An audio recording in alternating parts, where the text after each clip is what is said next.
Hi, Hi, Olly. How are you? I'm good, thank you. How you doing? How's everything going? Hi, everything's fine.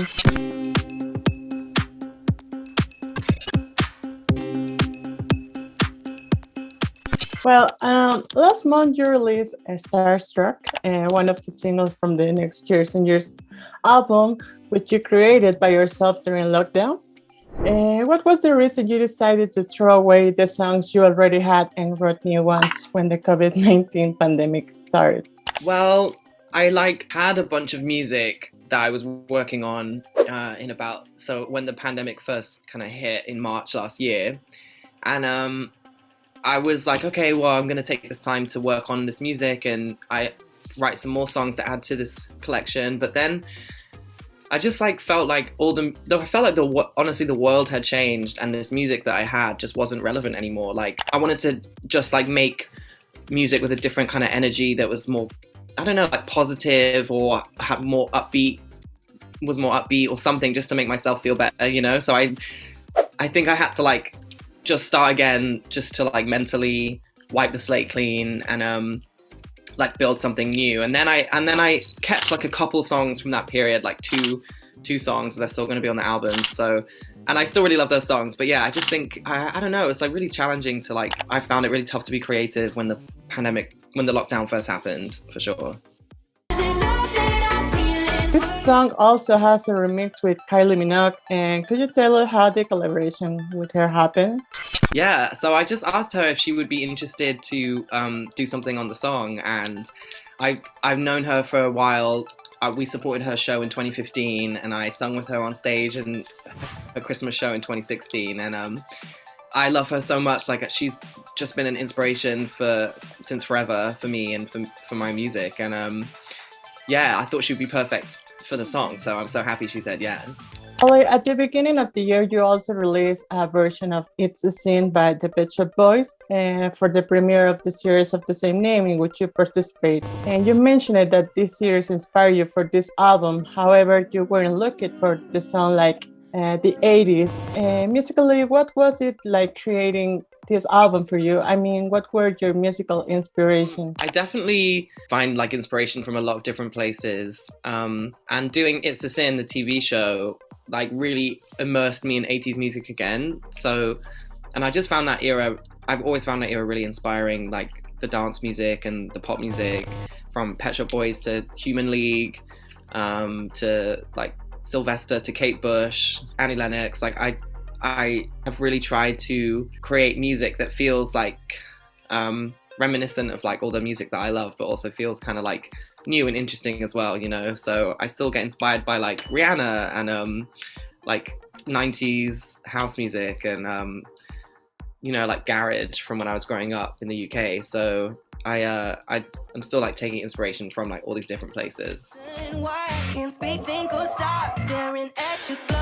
Okay, when Communion came out 6 years ago, you mentioned it in an interview that you had to go to the psychologist because you could not conceive the idea that your album was not a success. Because basically, that was the plan you had since you were a teenager. Have you had the same feeling with this recent album, or how have you learned to deal with that pressure? Yeah, I feel like you only ever get to. I honestly Communion and everything that happened in that period. It's the first time your song gets played on the radio, the first time you go to a different country to tour, the first time your song charts, the first time you get a number one. You know, those experiences are just so overwhelming, and I am so grateful for all of them.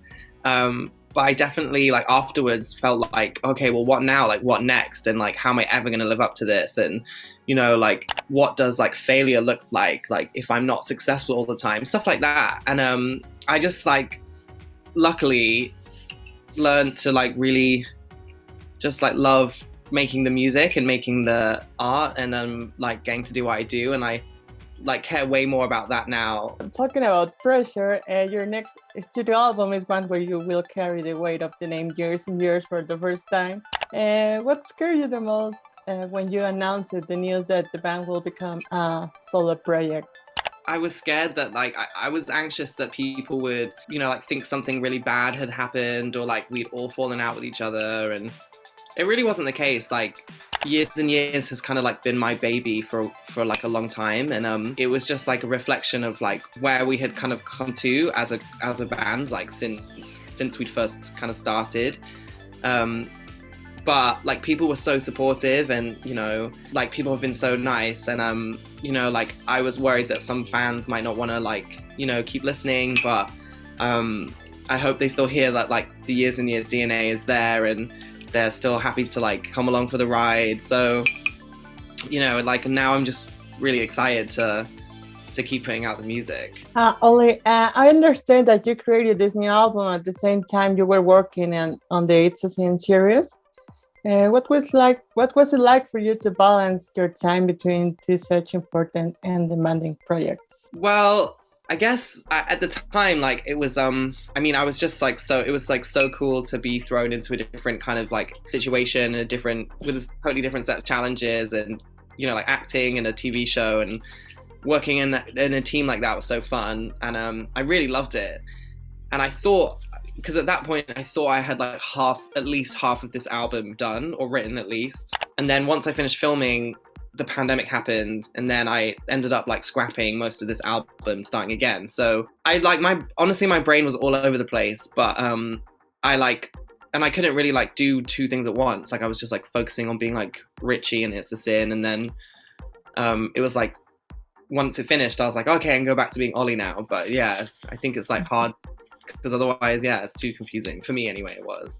Olly, you have always been an artist who liked to talk about mental health, a very important theme that with many people were affected by during lockdown. And personally, and if I might ask, what do you think has been the most difficult thing that you have worked on yourself in terms of your mental health, especially after COVID-19? I like found the isolation difficult, and like I live by myself in a flat in East London, and you know, I have a nice flat, like, and it wasn't like I was, you know, I had so many things to be thankful and grateful for, but I really found like myself feeling lonely in a way that like really like just scared me and made me feel just like really like useless, and like that took a toll on my mental health, you know. But I like really appreciated the network that I do have, you know, my friends and I work with, and who are there to like, you know, support me. And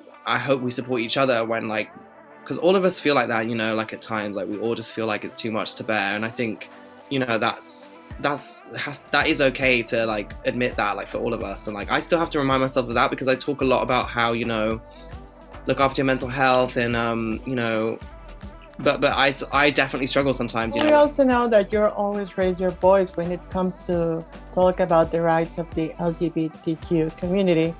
You have even done it at a huge music events like Glastonbury, and knowing that homophobia still exists in the world and in the music industry. Have you ever been afraid that your sexual preferences will close some kind of door for you in your professional career? I mean, there's been times where I've worried about that, but I like don't care.